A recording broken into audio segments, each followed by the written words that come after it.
lights. Denny Hamlin would have to work his way from the back of the pack. And when we last left Denny Hamlin, he was winning the race in Martinsville and headed for knee surgery. Well, the operation went well. He did practice here in Phoenix, but just in case, Casey Mears is standing by. For Hamlin, getting his first win of the year was worth enduring the pain. I move onward, the only direction. Can't be scared to fail, search of perfection. Hamlin's on a mission. Hamlin's on a mission. Part of Joe Gibbs Racing and the 11 car. Denny, thanks for being with us. Getting ready to hop in the car. First, the latest on the knee. I guess there was some fluid buildup in practice. You were in some pain again after the surgery. How far can you go today, and how are you feeling? I feel better than I have at the start of any other day, but today I've been able to stay off my feet more than I have in any other day so far. So ultimately the durability is going to be a little bit longer. We're doing some things. We did drain the fluid, took some stitches out. That'll give me a little bit more range of motion.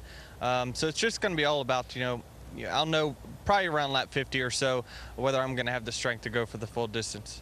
Hey, Denny, it's a DW. My heroes are guys that can play hurt. My heroes are guys that will get out there and do their job even when they're hurting and they don't feel like it. You were able to do that at Martinsville. Is this tougher than is this worse than what you were at Martinsville or better? It's much worse. I mean, it's just, for me, I'm tough, but I'm not dumb either. It's just not, it's something, it's a balance. And, when you don't feel like you're doing your best, and every driver knows when he knows physically he's not doing his best job out there, that's when it's time to step aside and let somebody else do it. And for myself, the fatigue factor is what's the problem. Anybody can endure pain, your shoulder or arm or what have you, but this is a heavy braking racetrack, and the problem is that a lot of pressure goes into the knee itself, and it seemed like during practice after a few laps or so, that's where the fatigue factor started coming in. So I'm going to be tough, but I'm not going to be dumb either. Well, Denny, this is Jeff. Mike Ford, your crew chief, and the rest of the team, have y'all been working on getting yourself out of the car without maybe hurting you or doing more, re-injuring that knee and getting Casey back down in the car? Have y'all been practicing that? I know when we were Darrell, he had his injury, we practiced that before we got him out to the racetrack.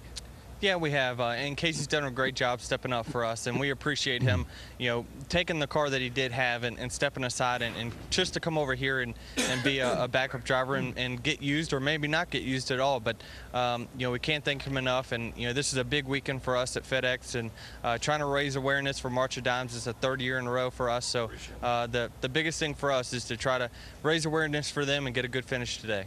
Well, stay healthy and good luck. Congrats again, too, on the win in Martinsville. Thanks a lot, Denny. All right, thank you. Good luck, buddy. And have a good one. 15th in points, and he's starting 26th. And, Darrell, that was interesting. He said about lap 50, he's going to have a gauge on whether he can go the distance. Well, he nailed it. It's a heavy braking track. You use your left foot to brake with. That pressure on the knee, it'll start to swell. When it swells, Jeff, that's pain.